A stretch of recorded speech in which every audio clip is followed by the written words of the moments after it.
Chapter 2, Part 1. Percy Franklin's correspondence with the Cardinal Protector of England occupied him directly for at least 2 hours every day, and for nearly 8 hours indirectly. For the past 8 years, the methods of the Holy See had once more been revised with a view to modern needs, and now every important province throughout the world possessed not only an administrative metropolitan, but a representative in Rome, whose business it was to be in touch with the Pope on the one side and the people he represented on the other. In other words, centralization had gone forward rapidly, in accordance with the laws of life, and with centralization, freedom of method and expansion of power.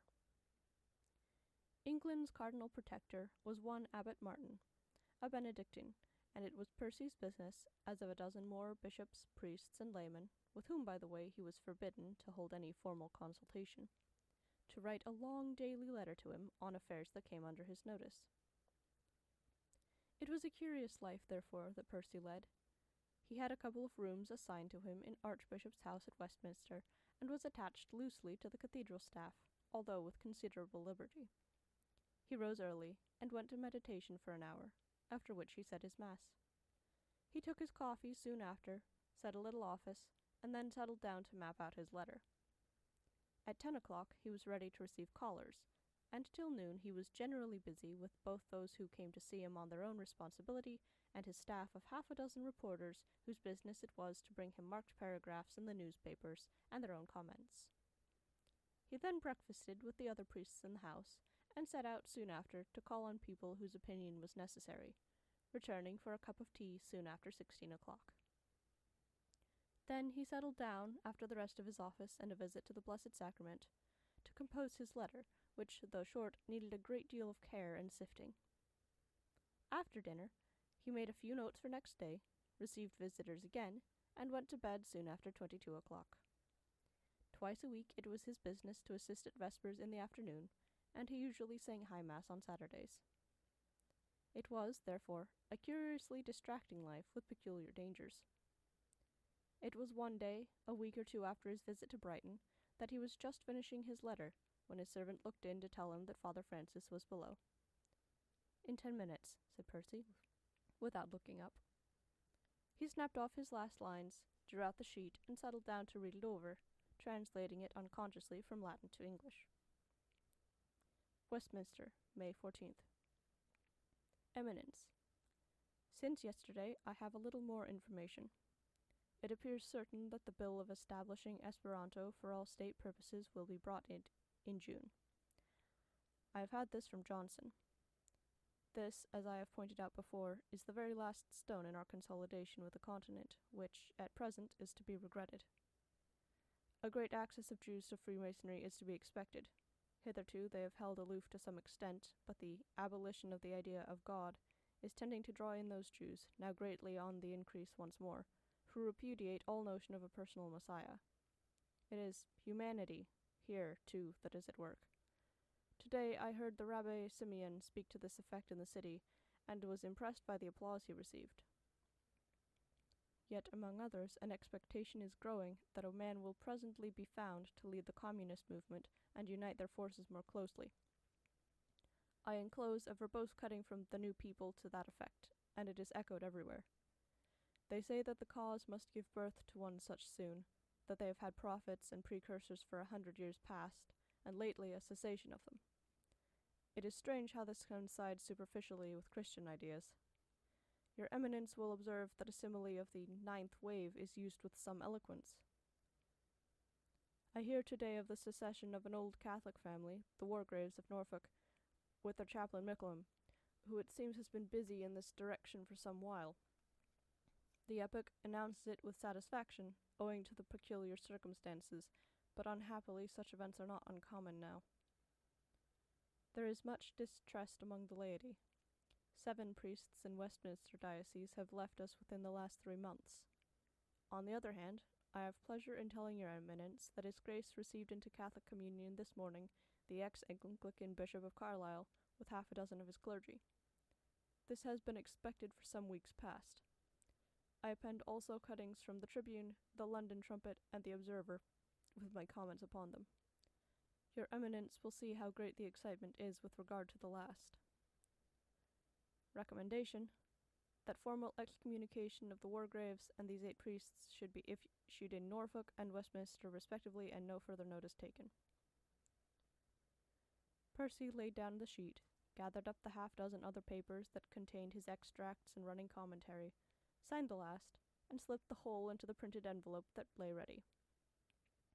Then he took up his biretta and went to the lift. The moment he came into the glass-doored parlor, he saw that the crisis was come, if not past already.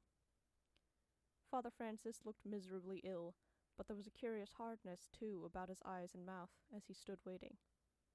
He shook his head abruptly. "I have come to say goodbye, Father. I can bear it no more." Percy was careful to show no emotion at all. He made a little sign to a chair, and himself sat down too. "It is an end of everything," said the other again in a perfectly steady voice. "I believe nothing.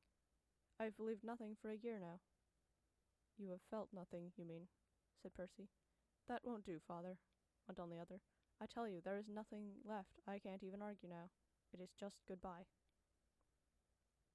Percy had nothing to say. He had talked to this man during a period of over 8 months, ever since Father Francis had first confided in him that his faith was going. He understood perfectly what a strain it had been. He felt bitterly compassionate towards this poor creature, who had become caught up somehow into the dizzy, triumphant whirl of the new humanity. External facts were horribly strong just now, and faith, except to one who had learned that will and grace were all and emotion nothing, was as a child crawling about in the midst of some huge machinery. It might survive, or it might not, but it required nerves of steel to keep it steady. It was hard to know where blame could be assigned. Yet Percy's faith told him that there was blame due. In the ages of faith, a very inadequate grasp of religion would pass muster. In these searching days, none but the humble and the pure could stand the test for long, unless indeed they were protected by a miracle of ignorance. The alliance of psychology and materialism did indeed seem, looked at from one angle, to account for everything. It needed a robust supernatural perception to understand their practical inadequacy. And, as regards Father Francis's personal responsibility, he could not help feeling that the other had allowed ceremonial to play too great a part in his religion, and prayer too little. In him, the external had absorbed the internal. So he did not allow his sympathy to show itself in his bright eyes. "You think it my fault, of course," said the other sharply. "My dear father," said Percy, motionless in his chair, "I know it is your fault. Listen to me. You say Christianity is absurd and impossible. Now, you know it cannot be that. It may be untrue. I am not speaking of that now, even though I am perfectly certain that it is absolutely true. But it cannot be absurd so long as educated and virtuous people continue to hold it. To say that it is absurd is simple pride. It is to dismiss all who believe in it as not merely mistaken, but unintelligent as well." "Very well, then," interrupted the other. "Then suppose I withdraw that, and simply say that I do not believe it to be true." "You do not withdraw it," continued Percy serenely. "You still really believe it to be absurd. You have told me so a dozen times. Well, I repeat, that is pride, and quite sufficient to account for it all. It is the moral attitude that matters. There may be other things, too." Father Francis looked up sharply. "Oh, the old story," he said sneeringly. "If you tell me on your word of honor that there is no woman in the case, or no particular program of sin you propose to work out, I shall believe you. But it is an old story, as you say." "I swear to you that there is not," cried the other. "Thank God, then," said Percy. "There are fewer obstacles to a return of faith." For a moment after that, Percy had really no more to say. He had talked to him of the inner life again and again, in which verities are seen to be true, and acts of faith are ratified. He had urged prayer and humility till he was almost weary of the names, and had been met by the retort that this was to advise sheer self-hypnotism, and he had despaired of making clear to one who did not see it for himself that while love and faith may be called self-hypnotism from one angle, yet from another they are as much realities as, for example, artistic faculties, and need similar cultivation. That they produce a conviction that they are convictions, that they handle and taste things which, when handled and tasted, are overwhelmingly more real and objective than the things of sense. Evidences seemed to mean nothing to this man. So he was silent now, chilled himself by the presence of this crisis, looking unseeingly out upon the plain little old world parlor, its tall window, its strip of matting, conscious chiefly of the dreary hopelessness of this human brother of his who had eyes but did not see, ears and was deaf. He wished he would say goodbye and go. There was no more to be done. Father Francis, who had been sitting in a lax kind of huddle, seemed to know his thoughts and sat up suddenly. "You are tired of me," he said. "I will go." "I am not tired of you, my dear father," said Percy simply. "I am only terribly sorry. You see, I know that it is all true." The other looked at him heavily. "And I know that it is not," he said. "It is very beautiful. I wish I could believe it. I don't think I shall be ever happy again, but there it is."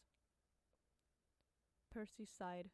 He had told him so often that the heart is as divine a gift as the mind, and that to neglect it in the search for God is to seek ruin. But this priest had scarcely seen the application to himself. He had answered with the old psychological arguments that the suggestions of education accounted for everything. "I suppose you will cast me off," said the other. "It is you who are leaving me," said Percy. "I cannot follow if you mean that."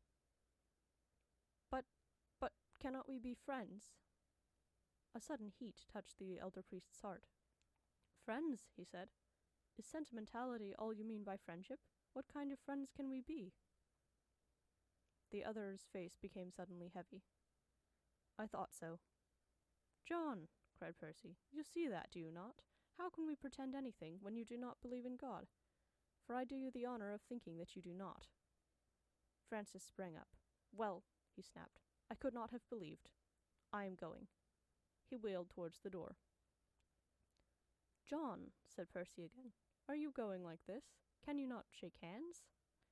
The other wheeled again with heavy anger in his face. "Why, you said you could not be friends with me."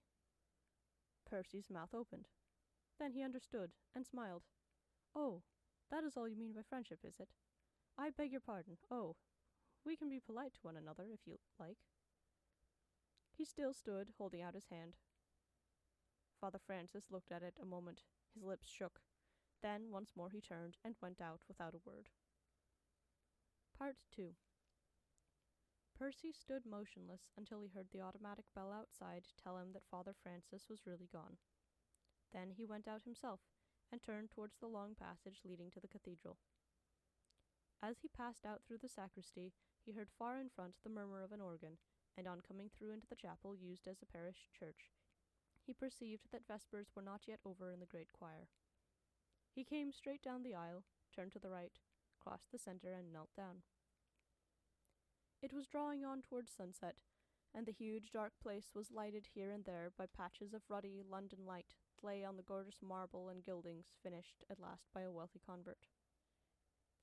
In front of him rose up the choir, with a line of white surpliced and furred canons on either side, and the vast baldacchino in the midst, between which burned the 6 lights as they had burned day and by day for more than a century. Behind that, again, lay the high line of the apse choir, with the dim, window-pierced vault above where Christ reigned in majesty. He let his eyes wander round for a few moments before beginning his deliberate prayer, drinking in the glory of the place, listening to the thunderous chorus, the peal of the organ, and the thin, mellow voice of the priest.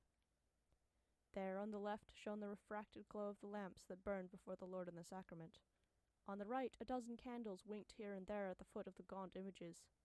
High overhead hung the gigantic cross with that lean, emaciated poor man, who called all who looked on him to the embraces of God. Then he hid his face in his hands, drew a couple of long breaths, and set to work. He began, as his custom was in mental prayer, by a deliberate act of self-exclusion from the world of sense. Under the image of sinking beneath the surface, he forced himself downwards and inwards, till the peal of the organ, the shuffle of footsteps, the rigidity of the chair back beneath his wrists, all seemed apart and external, and he was left a single person with a beating heart, an intellect that suggested image after image, and emotions that were too languid to stir themselves. Then he made a second ascent, renounced all that he possessed and was, and became conscious that even the body was left behind, and that his mind and heart, awed by the presence in which they found themselves, clung close and obedient to the will which was their Lord and Protector. He drew another long breath or two, as he felt that presence surge around him. He repeated a few mechanical words, and sank to that peace which follows the relinquishment of thought. There he rested for a while. Far above him sounded the ecstatic music, the cry of trumpets and the shrilling of the flutes, but they were as insignificant street noises to one who was falling asleep. He was within the veil of things now, beyond the barriers of sense and reflection, in that secret place to which he had learned the road by endless effort, in that strange region where realities are evident, where perceptions go to and fro with the swiftness of light, where the swaying will catches now this, now that act, molds it and speeds it, where all things meet, where truth is known and handled and tasted, where God immanent is one with God transcendent, where the meaning of the external world is evident through its inner side, and the church and its mysteries are seen from within a haze of glory. So he lay a few moments, absorbing and resting.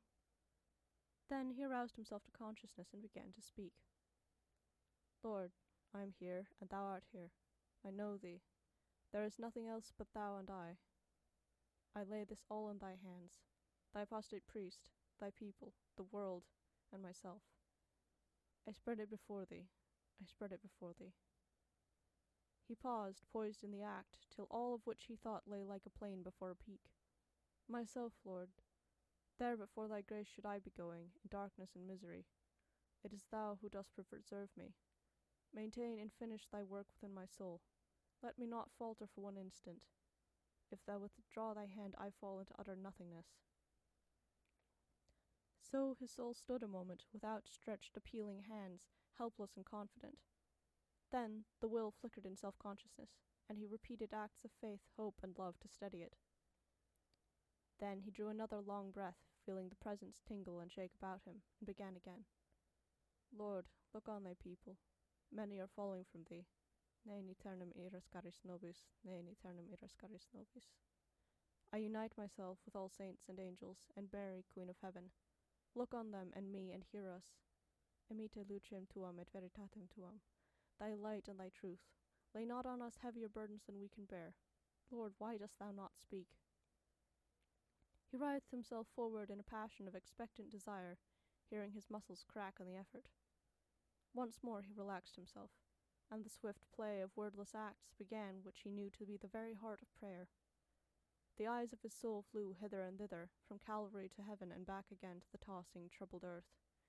He saw Christ dying of desolation while the earth rocked and groaned. Christ reigning as a priest upon his throne in robes of light. Christ patient and inexorably silent within the sacramental species, and to each in turn he directed the eyes of the Eternal Father. Then he waited for communications, and they came, so soft and delicate, passing like shadows, that his will sweated blood and tears in the effort to catch and fix them and correspond. He saw the body mystical in its agony, stretched over the world as on a cross, silent with pain. He saw this, and that nerve wrenched and twisted, till pain presented it to himself as under the guise of flashes of color. He saw the life-blood drop by drop run down from his head and hands and feet. The world was gathered mocking and good-humored beneath. He saved others, himself he cannot save. Let Christ come down from the cross, and we will believe. Far away behind bushes and in holes of the ground, the friends of Jesus peeped and sobbed. Mary herself was silent, pierced by 7 swords. The disciple whom he loved had no words of comfort. He saw, too, how no word would be spoken from heaven. The angels themselves were bidden to put sword into sheath and wait on the eternal patience of God, for the agony was hardly yet begun. There were 1,000 horrors yet before the end could come, that final sum of crucifixion. He must wait and watch, content to stand there and do nothing, and the resurrection must seem to him no more than a dreamed of hope. There was the Sabbath yet to come, while the body mystical must lie in its sepulchre cut off from light, and even the dignity of the cross must be withdrawn, and the knowledge that Jesus lived. That inner world, to which by long effort he had learned the way, was all alight with agony. It was bitter as brine. It was of that pale luminosity that is the utmost product of pain. It hummed in his ears with a note that rose to a scream. It pressed upon him, penetrated him, stretched him as on a rack, and with that his will grew sick and nerveless. "Lord, I cannot bear it," he moaned. In an instant he was back again, drawing long breaths of misery. He passed his tongue over his lips, and opened his eyes in the darkening apse before him. The organ was silent now, and the choir was gone, and the lights out. The sunset colour, too, had faded from the walls, and grim, cold faces looked down on him from wall and vault. He was back again on the surface of life. The vision had melted. He scarcely knew what it was that he had seen. But he must gather up the threads, and by a sheer effort absorb them. He must pay his duty, too, to the Lord that gave himself to the senses as well as to the inner spirit. So he rose, stiff and constrained, and passed across to the chapel of the Holy Sacrament. As he came out from the block of chairs, very upright and tall, with his biretta once more on his white hair, he saw an old woman watching him very closely. He hesitated an instant, wondering whether she were a penitent, and as he hesitated, she made a movement towards him. "I beg your pardon, sir," she began. She was not Catholic, then. He lifted his biretta. "Can I do anything for you?" he asked. "I beg your pardon, sir, but you were at Brighton, at the accident 2 months ago." "I was." "Ah, I thought so. My daughter-in-law saw you then." Percy had a spasm of impatience. He was a little tired of being identified by his white hair and young face. "Were you there, madam?" She looked at him doubtfully and curiously, moving her old eyes up and down his figure. Then she recollected herself. "No, sir, it was my daughter-in-law. I beg your pardon, sir, but—" "Well?" asked Percy, trying to keep the impatience out of his voice. "Are you the Archbishop, sir?" The priest smiled, showing his white teeth. "No, madam, I am just a poor priest. Dr. Cholmondeley is Archbishop. I am Father Percy Franklin." She said nothing, but still looking at him, made a little old-world movement of a bow, and Percy passed on to the dim, splendid chapel to pay his devotions. Part 3. There was great talk that night at dinner among the priests as to the extraordinary spread of Freemasonry. It had been going on for many years now, and Catholics perfectly recognized its dangers, for the profession of Masonry had been for some centuries rendered incompatible with the religion, but through the Church's unswerving condemnation of it. A man must choose between that and his faith. Things had developed extraordinarily during the last century. First, there had been the organized assault upon the Church in France, and what Catholics had always suspected then became a certainty in the revelations of 1918, when P. Jerome, the Dominican and ex-Mason, had made his disclosures with regard to the Mark Masons. It had become evident then that Catholics had been right, and that Masonry, in its higher grades at least, had been responsible throughout the world for the strange movement against religion. But he had died in his bed, and the public had been impressed by that fact. Then came the splendid donations in France and Italy to hospitals, orphanages, and the like, and once more suspicion seemed to disappear. After all, it seemed, and continued to seem, for 70 years and more, that Masonry was nothing more than a vast philanthropical society. Now, once more, men had their doubts. "I hear that Felsenburgh is a Mason," observed Monsignor Mackintosh, the cathedral administrator, "a Grand Master or something." "But who is Felsenburgh?" put in a young priest. Monsignor pursed his lips and shook his head. He was one of those humble persons as proud of ignorance as others of knowledge. He boasted that he never read the papers, nor any book except those that had received the imprimatur. It was a priest's business, he often remarked, to preserve the faith, not to acquire worldly knowledge. Percy had occasionally rather envied his point of view. "He's a mystery," said another priest, Father Blackmore, "but he seems to be causing great excitement. They were selling his life today on the embankment." "I met an American senator," put in Percy, 3 days ago, who told me that even there they know nothing of him, except his extraordinary eloquence. He only appeared last year, and he seems to have carried everything before him by quite unusual methods. He is a great linguist, too. That is why they took him to Irkutsk. "Well, the Masons," went on Monsignor. "It is very serious. In the last month 4 of my penitents have left me because of it." "Their inclusion of women was their master stroke," growled Father Blackmore, helping himself to claret. "It is extraordinary that they hesitated so long about that," observed Percy. A couple of others added their evidence. It appeared that they, too, had lost penitents lately through the spread of Masonry. It was rumoured that a pastoral was preparing upstairs on the subject. Monsignor shook his head ominously. "More is wanted than that," he said. Percy pointed out that the Church had said her last word several centuries ago. She had laid her excommunication on all members of secret societies, and there was really no more that she could do. "Except bring it before her children again and again," put in Monsignor. "I shall preach on it next Sunday." Percy jotted down a note when he reached his room, determining to say another word or two on the subject to the Cardinal Protector. He had mentioned Freemasonry often before, but it seemed time for another remark. Then he opened his letters, first turning to one which he recognized as from the Cardinal.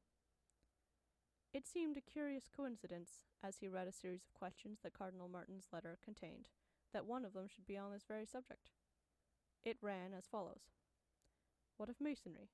Felsenburgh is said to be one. Gather all the gossip you can about him. Send any English or American biographies of him. Are you still losing Catholics through Masonry?" He ran his eyes down the rest of the questions. They chiefly referred to previous remarks of his own, but twice, even in them, Felsenburgh's name appeared. He laid the paper down and considered a little. It was very curious, he thought, how this man's name was in everyone's mouth, in spite of the fact that so little was known about him. He had bought in the streets, out of curiosity, 3 photographs that professed to represent this strange person, and though one of them might be genuine, they all 3 could not be. He drew them out of a pigeonhole and spread them before him. One represented a fierce, bearded creature like a Cossack, with round, staring eyes. No, intrinsic evidence condemned this. It was exactly how a coarse imagination would have pictured a man who seemed to be having a great influence in the East. The second showed a fat face with little eyes and a chin beard. That might conceivably be genuine. He turned it over and saw the name of a New York firm on the back. Then he turned to the third. This presented a long, clean-shaven face with a pince-nez, undeniably clever, but scarcely strong, and Felsenburgh was obviously a strong man. Percy inclined to think the second was most probable, but they were all unconvincing, and he shuffled them carelessly together and replaced them. Then he put his elbows on the table and began to think.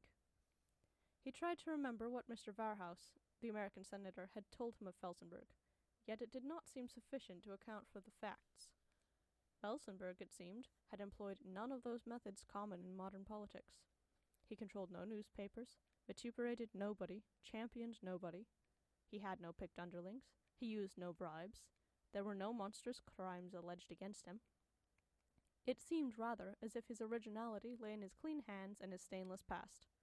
That and his magnetic character. He was the kind of figure that belonged rather to the age of chivalry, a pure, clean, compelling personality like a radiant child.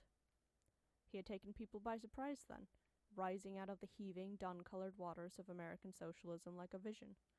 From those waters so fiercely restrained from breaking into storm, ever since the extraordinary social revolution under Mr. Hearst's disciples a century ago. That had been the end of plutocracy. The famous old laws of 1914 had burst some of the stinking bubbles of the time, and the enactments of 1916 and 1917 had prevented their forming again in anything like their previous force. It had been the salvation of America, undoubtedly, even if that salvation were of a dreary and uninspiring description. And now, out of the flat socialistic level had arisen this romantic figure, utterly unlike any that had preceded it. So the senator had hinted. It was too complicated for Percy just now, and he gave it up. It was a weary world, he told himself, turning his eyes homewards. Everything seemed so hopeless and ineffective. He tried not to reflect on his fellow priests, but for the 50th time he could not help seeing that they were not the men for the present situation. It was not that he preferred himself. He knew perfectly well that he, too, was fully as incompetent. Had he not proved to be so with poor Father Francis and scores of others who had clutched at him in their agony during the last 10 years? Even the Archbishop, holy man as he was, with all his childlike faith, was that the giant to lead English Catholics and confound their enemies? There seemed no giants on the earth these days. What in the world was to be done? He buried his face in his hands. Yes, what was wanted was a new order in the Church. The old ones were rule-bound through no fault of their own.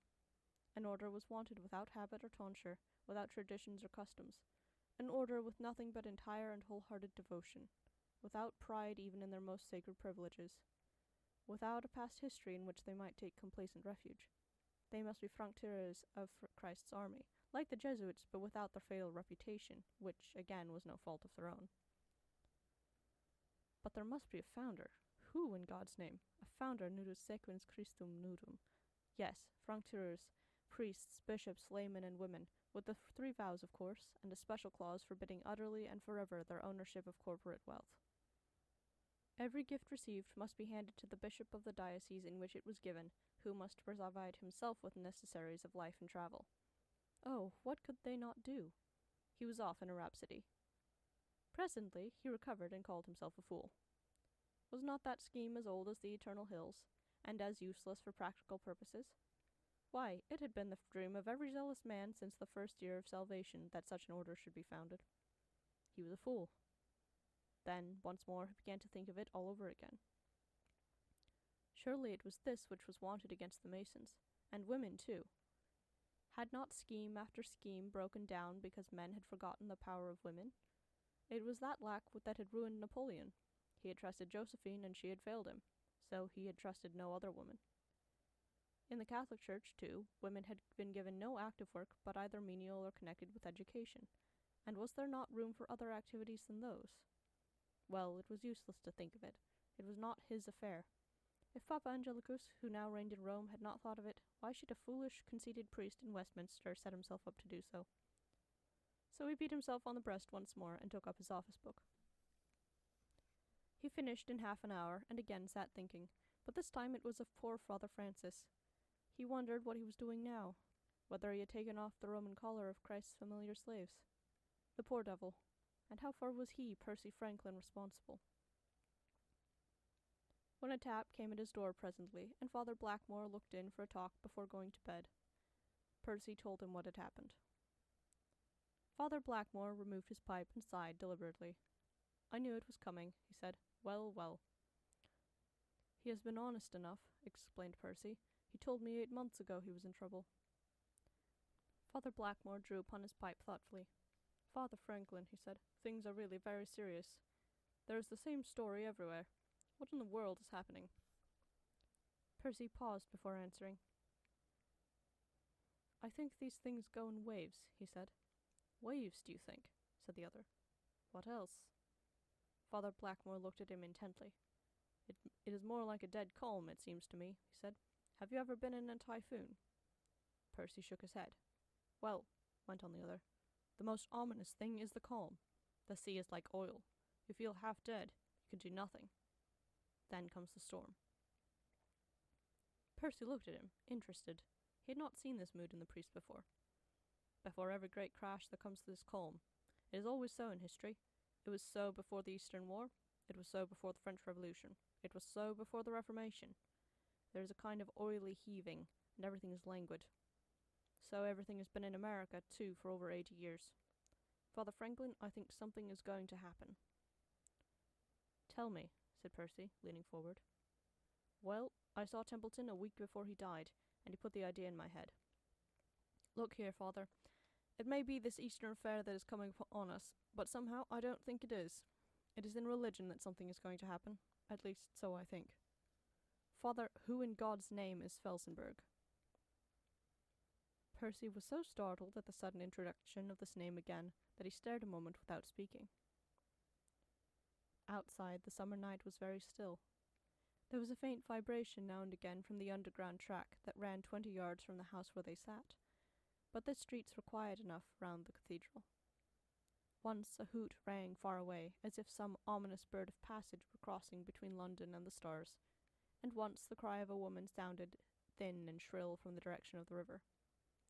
For the rest, there was no more than the solemn, subdued hum that never ceased now, night or day. "Yes, Felsenburgh," said Father Blackmore once more. "I cannot get that man out of my head. And yet, what do I know of him? What does anyone know of him?" Percy licked his lips to answer, and drew a breath to still the beating of his heart. He could not imagine why he felt excited. After all, who was old Blackmore to frighten him? But old Blackmore went on before he could speak. "See how people are leaving the church. The Wargraves, the Hendersons, Sir James Bartlett, Lady Magnier, and then all the priests. Now, they're not all knaves. I wish they were. It would be so much easier to talk of it. But Sir James Bartlett last month. Now there's a man who has spent half his fortune on the church, and he doesn't resent it even now. He says that any religion is better than none, but that for himself he just can't believe any longer. Now what does all that mean? I tell you, something is going to happen. God knows what. And I can't get Felsenburgh out of my head. Father Franklin. Yes. Have you noticed how few great men we've got? It's not like 50 years ago, or even 30. Then there were Mason, Selborne, Sherbrooke, and half a dozen others. There's Brightman, too, as Archbishop, and now? Then the Communists, too. Braithwaite is dead 15 years. Certainly he was big enough, but he was always speaking of the future, not the present. And tell me what big man they have had since then. And now there's this new man, whom no one knows, who came forward in America a few months ago, and whose name is in everyone's mouth. Very well, then. Percy knitted his forehead. I'm not sure that I understand, he said. Father Blackmore knocked his pipe out before answering. Well, this, he said, standing up. I can't help thinking Felsenburgh is going to do something. I don't know what. It may be for us or against us. But he is a Mason, remember that. Well, I dare say I'm an old fool. Good night. One moment, Father, said Percy slowly. Do you mean? Good Lord, what do you mean? He stopped, looking at the other. The old priest stared back under his bushy eyebrows. It seemed to Percy as if he too were afraid of something in spite of his easy talk, but he made no sign. Percy stood perfectly still a moment when the door was shut. Then he moved across to his prie-dieu.